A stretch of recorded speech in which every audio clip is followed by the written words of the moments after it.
Westfield. It's faintly ludicrous that there hasn't been a big, proper Golden Axe game since 1993.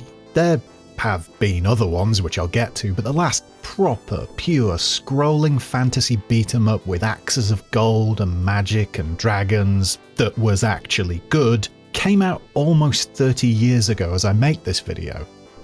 For those of us at a certain age, there's always a pang of sadness, even a hint of betrayal that such an iconic series, well, at least an iconic game, has been left to rot for so long.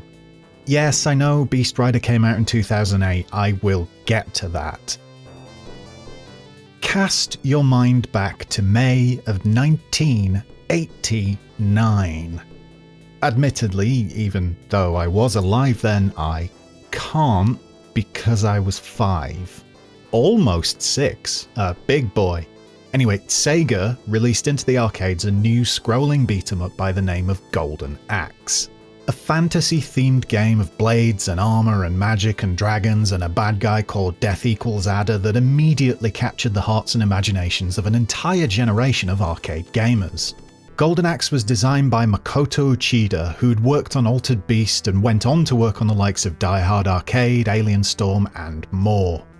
Outside of the sci-fi and man-punching escapades, Uchida was a big fantasy fan and wanted to bring together his love of Conan the Barbarian, Lord of the Rings, Dragon Quest, and The Legend of Zelda into one glorious package. Thing is, Sega wanted a competitor to Double Dragon for its arcade business and not a fantasy RPG. Speaking to Retro Gamer magazine, Uchida said the game involved coming up with a Double Dragon that was not Double Dragon. And while it didn't end up quite the same as the RPG classic, he also told Denfa Miniko Gamer that, for me, Golden Axe is an action-oriented Dragon Quest. Meanwhile, his hang-ups over the fact that Altered Beast wasn't a game he saw people smiling much while they played did also factor in. It was a shame that Altered Beast wasn't a game that you could play while laughing, he also told Denfa Miniko Gamer. So a few inspirations to juggle there then. And the changes kept coming thick and fast behind the scenes, even with elements like the name. Originally Battle Axe, then Broad Axe, until the then president of Sega US saw a certain yellow axe in the game, thought it was gold, and suggested the name we did indeed end up with. Alongside a perceived threat that the game wouldn't be distributed in the States if the name wasn't changed. Golden Axe was thus born, even if the kanji in the logo wasn't changed and did indeed still say Battle Axe. Despite all of this, and despite a wee bit of censorship removing a certain section from the Japanese arcade original and its worldwide release, Golden Axe was great.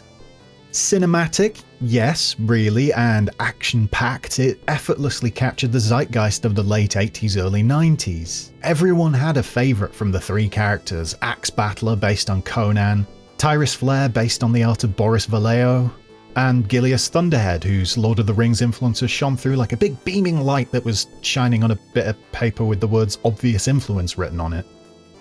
It was simple to play, but while realistically you can't say it was actually riddled with depth, it did feel like there was more to it when you were playing. A smart trick, I'm sure. This depth but not really will have come about in no small part thanks to the meticulous planning that went into the game's balance. The superb book Sega Mega Drive / Genesis Collected Works highlights how Uchida had around 100 people play the game during its development, while he stood behind them watching and logging what happened during their game. Eventually all this data was combined into what's technically known as a big wodge of statistical analysis, and from there decisions could be made based on empirical evidence. Golden Axe was much more than just one got sword, one got smaller sword, one got axe. The thwacking on the head, the magic, the kicking of gnomes to nab their potions and food, the mounts we might call dragons but what were apparently called bizarrons, the imagination in the level design, riding on the back of a big eagle. Golden Axe was a phenomenal success story in the arcade, but it would become something even more when it made its way to the Mega Drive in December of 1989. In the home, Golden Axe became a legend. one of the earlier games putting Sega's console on the map. It helped to cement the Mega Drive's reputation as a purveyor of arcade greats. It seemed like everyone played Golden Axe back then, and mostly on the Mega Drive. This was thanks in no small part, in Europe at least, to the fact Mega Drives were bundled with the Mega Games 2 pack-in cartridge for some time. Said cart included Golden Axe, Streets of Rage, and Revenge of Shinobi on it in what scholars refer to as a case of Jesus, that's a good bundle. I mean, my Sega Mega Drive came with Mega Games 3, which had Super Thunderblade, Super Monaco Grand Prix, and Alien Storm on it. It wasn't quite the same. But it wasn't just the Mega Drive. Sega's habit of licensing out its games to other non-Nintendo machines meant Golden Axe was able to spread through formats like the Amiga, the Spectrum, Commodore 64, even an absolute garbage port to the PC Engine CD. For a brief moment in the early 90s, the original Golden Axe was one of the most popular and important games around. As such, it's natural things would carry on and it wouldn't be immediately forgotten or thrown in the scrap heap. So it was, the series continued past the first game, but its impact was dulled with each subsequent swing of the sword. Swing of the axe! That's what I meant, Golden Axe, makes sense. Regardless, people cared less about the follow-ups, that's what I'm getting at here. And as the scrolling beat-em-up genre gave way to the more popular platformers and early first-person shooters in the era, Sega's series showed it wasn't immune to atrophy. None of that means what followed was all garbage, though, nor that it was all derivative.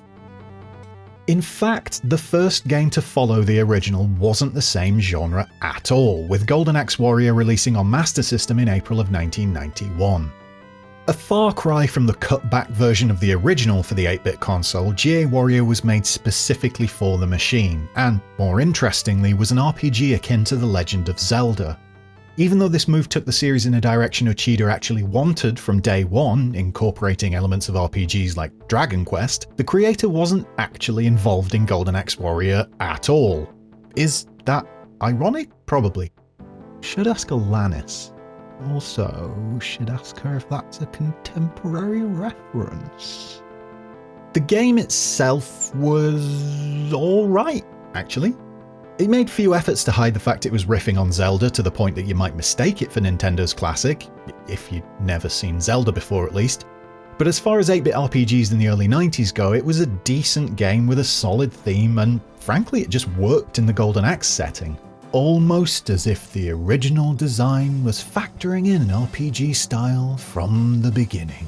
Sure, by modern standards there was a lot of clunk on show and it often veered into aimless boredom, and Jiminy Jillikers the combat could be awkward, but it still had plus points. Quick pace, not too punitive and allowing restarts and checkpoints or save points. Plenty of little secrets and rewards for exploring. Really irritating boss fights. It was nowhere near the level of Zelda, of course, but it was, yeah, alright. Which is more than can be said for Axe Battler: A Legend of Golden Axe, the spin-off that followed the spin-off in November of 1991, arriving on Sega's other priority at the point, the Game Gear. This handheld title was another RPG, though this one riffing more on The Legend of Zelda 2 than Nintendo's original. Axe Battler was not as much fun as the Master System game, and while the overworld that was absolutely drenched in random battles could have set us up for a decent enough experience, the fact that the side-scrolling action sequences taking place in battles and when exploring dungeons were so intensely hard meant the game could never live up to its potential. Awkward controls, genuinely bad combat, so many random battles. It was a cute idea, but it just didn't work at all. In December 1991 though, we did finally get the proper follow-up to Golden Axe, with the creatively named Golden Axe 2 popping up on the Mega Drive. Unlike the first game, this one didn't get an arcade release, well, outside of those Mega Play cabinets that were just Mega Drives with multiple selectable cartridges housed in a coin-op cabinet. No, this was a sequel aimed squarely at the audience who owned Mega Drives. The people who'd welcomed the original and shown how successful a tale of wandering and battering people with sharp implements could be even on a home console. And, of course, the sequel was warmed-up garbage. They even accidentally admitted as much in an advert for the game. It would be hard to have just dismissed Golden Axe 2 as a reskin, which it very much was, featuring the same 3 characters as the first game and throwing them up against someone who looked a lot like Death Equals Adder. But given how the sequel managed to ruin many basic fun elements from the first game, it felt like a regression rather than a straightforward do-over. Gone was the logical progression of enemies, instead them turning up in seemingly whatever order they wanted to. Gone were the interesting and unique levels, no more riding on eaglebacks for you. They even managed to mangle the wonderful sounds of the original, with the telltale thunk-thunk of whapping folks on the helmet changed to a nothing sound effect I barely even remember, and I played this just the other day. Golden Axe 2 was cheap, in more ways than one, and showed a hearty disrespect for fans of the original game, those who had made it possible for there to be a sequel to begin with. Sure, you could interrupt charging enemies, and choose the strength of magic you used instead of just having to use all your potions at once as in the first game. But that wasn't exactly a suite of profound upgrades. If things were to continue like this, then you'd already have your answer as to what happened to Golden Axe. It went down the shitter. Fortunately, the story wasn't quite that straightforward, because in 1992, September as far as I can tell, we welcomed the first proper arcade entry to the series in 3 years. Golden Axe: The Revenge of Death Adder. And more importantly, Uchida returned to help the sequel live up to the ambitions he had for the original from day one. Revenge was very much the Golden Axe sequel people have been hankering for since the original proved such great noggin-thwacking fun, and helpfully it took full advantage of Sega's System 32 arcade hardware, so it looked modern. It was big, it took advantage of powerful scaling effects, and it generally harnessed the bombast that A, arcade games should, and B, Golden Axe should.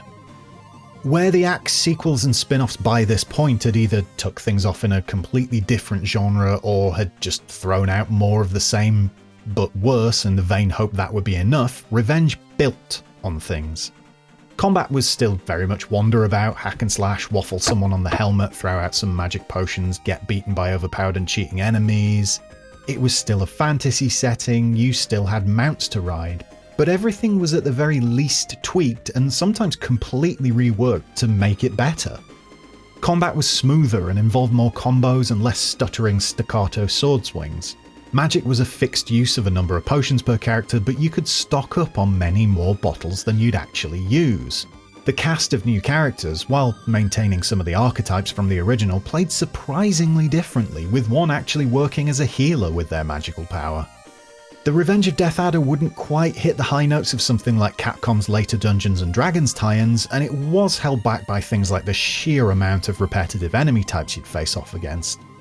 And some questionable early 90s enemy types we won't dwell on.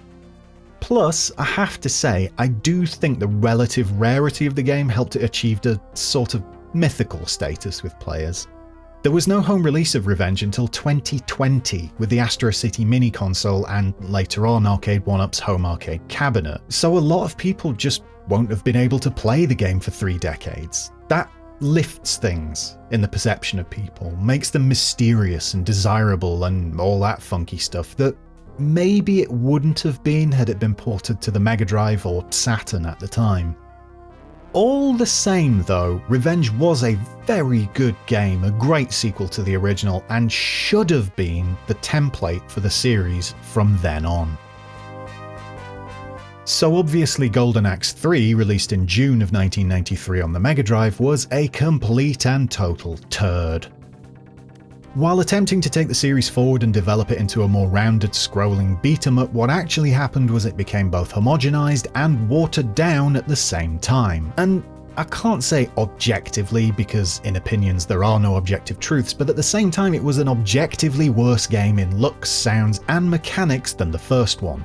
Sure, alternative routes were added in, a nod to the Revenge of Death Adder which used them to mix things up a bit, and Golden Axe 3 did at least reinstate some of the more high fantasy concepts of the first game that were unceremoniously and unimaginatively dumped in the second game. That meaning you did ride on a big eagle at one bit, and you could play as a panther man among the 4 new playable characters. But the game itself was another gross misstep for the franchise and did little more than contribute to Golden Axe's reputation, in the home at least, as a series that was done for. The one major positive for Golden Axe 3 was that it never actually released in the West, except for a brief and limited run late on in the Genesis's life via the North American Sega channel. The common tale told as to why this was says Sega saw what GA3 had become and just opted out of releasing it to the rest of the world. It's bad, we should keep it as contained as possible, sort of thing. This isn't something you can really confirm without speaking to someone like Gareth Sega, King of Sega, but looking at contemporaneous sources, i.e. magazines from the era that say Sega made the conscious decision to cancel the release of the game in the West, and noting that Sega did commission Boris Vallejo to create some art for Golden Axe 3 which wasn't used in Japan, well, just like Boris, it does paint a picture of words. Words that say Golden Axe 3 wasn't released worldwide because it was very bad and didn't deserve a release. The next Golden Axe game that Sega did think deserving of a worldwide release was, honestly, a bit of a surprise. Golden Axe The Duel landed in arcades January 1995 with a near-perfect port following to the Saturn in September of that year. It was, as was the style at the time, a one-on-one fighting game. It looked pretty great. It had the titular Golden Axe, it included the blue and green gnomes you could steal potions and meat from. It sort of had characters from the original game. And it was absolutely half decent and completely overshadowed by fighting games that were much more than merely that. A perfectly competent brawler, The Duel mixed together styles like Art of Fighting, a hint of Samurai Showdown, and the obvious Street Fighter II influence to varying degrees of success. Here's an example of that varying degree. Super moves required you to hit a gnome, collect 5 potions from them, activate your powered up mode, then carry out and connect with your super. That, like many other elements in the game, was better on paper than in practice. Compounding all of this was the simple fact that the launch timing was bad. Golden Axe The Duel never had a chance. See, a little thing called X-Men Children of the Atom launched in arcades December of 1994, just before The Duel. As such, people had already had themselves a taste of the future of arcade fighting games, and the Golden Axe spin-off felt like a more traditional game by comparison, a step back in some ways. And when it came to the home releases, The Duel landed on Saturn a couple of months before the X-Men arrived in their new home, in the home, but by then it was already too late. Reviews and previews of The Duel were often mentioning Children of the Atom as the better game, saying while Golden Axe was decent enough fun, it wasn't quite up there with Capcom's new classic. The Duel just didn't have a chance. Whereas the entry to the series that followed shouldn't have been given a chance to begin with. We had to wait until 2008 for Golden Axe Beast Rider to arrive, and when it did, in the spookiest of all spooktastic months, October, for PS3 and Xbox 360, we all breathed a collective sigh of horror? Is that a thing? And even if it isn't, we all did it because Beast Rider was just complete rubbish, and as I hinted at much earlier, it wasn't a big, proper Golden Axe game. Sega was under new management as of 2004, and part of its new remit was to try and make things that appealed directly to Western audiences, rather than relying on Japanese-made games to have crossover appeal. This was the dark times for games from Japan, where we weren't getting much of note beyond Virtua Fighter 4, Resident Evil 4, Yakuza, Beautiful Joe, Killer 7, and many more absolute classics. So you can see why Sega might want to switch things up? No, me neither. Regardless, that is what Sega wanted to do. As part of the plan, the concept for Golden Axe Beast Rider was born, and development duties handed off to Secret Level Inc., the team behind such bangers as porting Unreal Tournament to Dreamcast and porting Star Wars Starfighter to Xbox and porting Star Wars Jedi Starfighter to Xbox. Look, Secret Level wasn't much of a dev studio. It made tools, it did contract work, usually ports. It wasn't renowned for making original games. It was obviously the choice to bring back a beloved series that had lain dormant for 13 years. The ambition was there. This would be a true Golden Axe sequel, reigniting the franchise and bringing in fans new and old to a world of Axe, Tyrus and Gilius fighting together against the forces of Death Equals Adder, riding about on Bizarrons in a large open world, a sort of Grand Theft Axto. It would be amazing. But it was too much for an inexperienced studio, and soon enough the cutbacks came.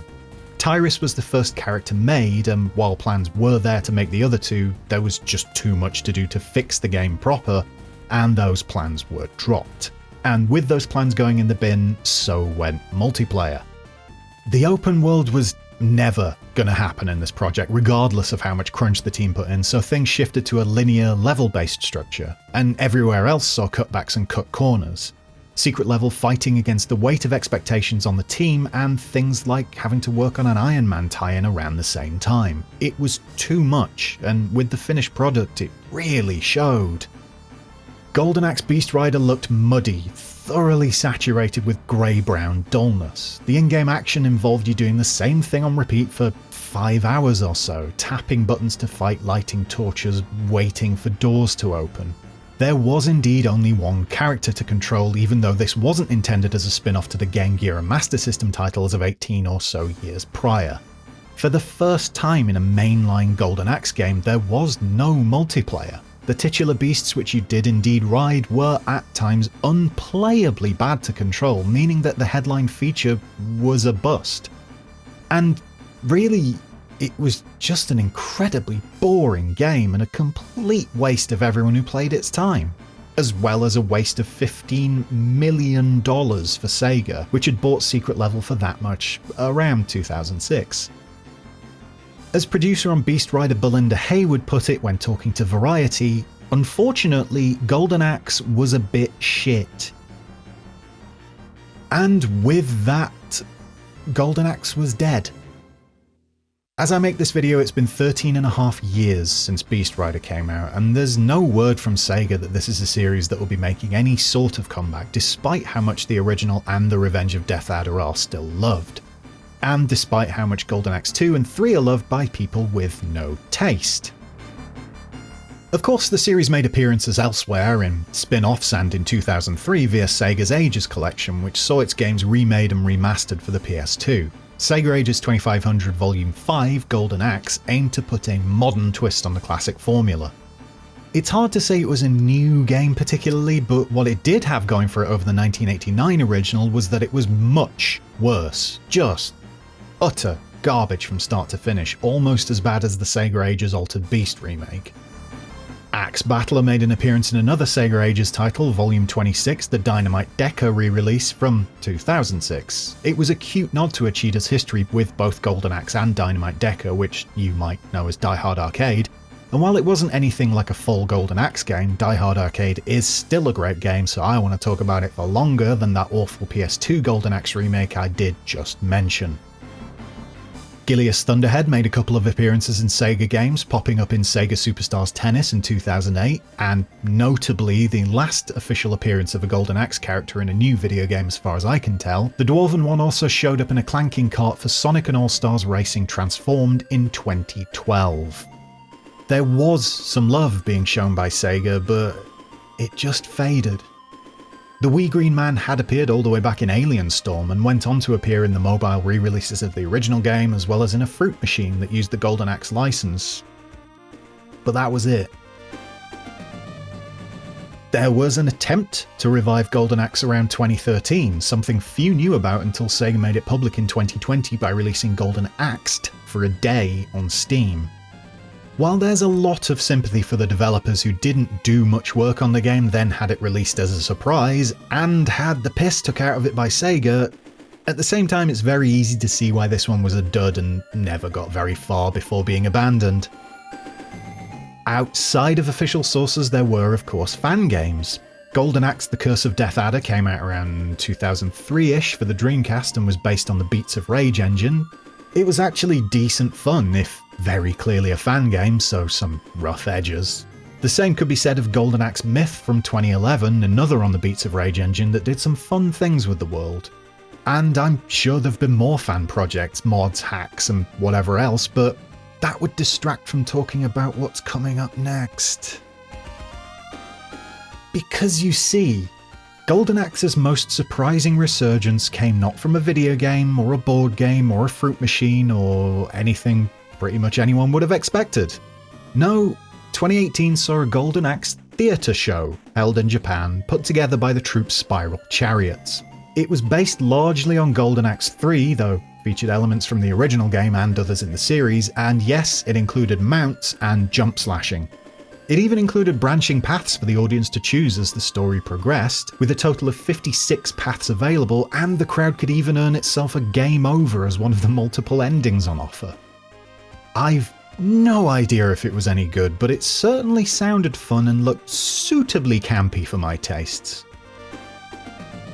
Otherwise, well, things like Wolverblade happened, as did Castle Crashers and Battle Axe. Even the reboot of Streets of Rage showed there is definitely an appetite for old school arcade batter-em-ups. Plus people love fantasy, look at the endless Game of Thrones and Lord of the Rings bleating. There's a space for a modern Golden Axe in the current day. And while this was said 3 and a bit years ago as I make this video, Uchida isn't exactly against the idea of a Golden Axe 4. If we were to make it now, it might be better for smartphones in terms of profitability, he told Denfa Miniku Gamer, and which I hastily translated using Google. He continued, "Now that Unity makes it relatively easy to create games, even if you're not a professional, it's not indie, but existing assets, 3D CG, models, textures, sound effects, etc. on a similar scale, there may be a way to develop while using data that can be used as part of... I'm aiming for something I can do. Definitive. Maybe a proper effort will be made, I'm looking at you.mu, and this video can appear outdated and stupid soon enough, and people can then comment saying, "But there's a new Golden Axe out now," or whatever inane crap they want to come out with. We can but hope. Big, tasty cheers, as always, to my patrons, especially those folks on the $5 or above tier. If you want to join them, you can do so on my Patreon, linked below, but you're not on there yet, so you're not getting thanked yet.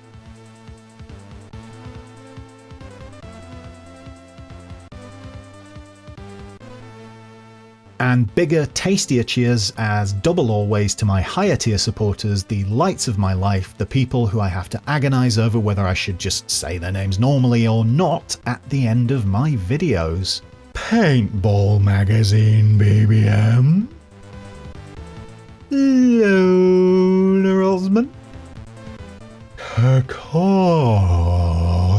Hoshi. I'm off to wallop a hired goon on the helmet, not a euphemism. Bye!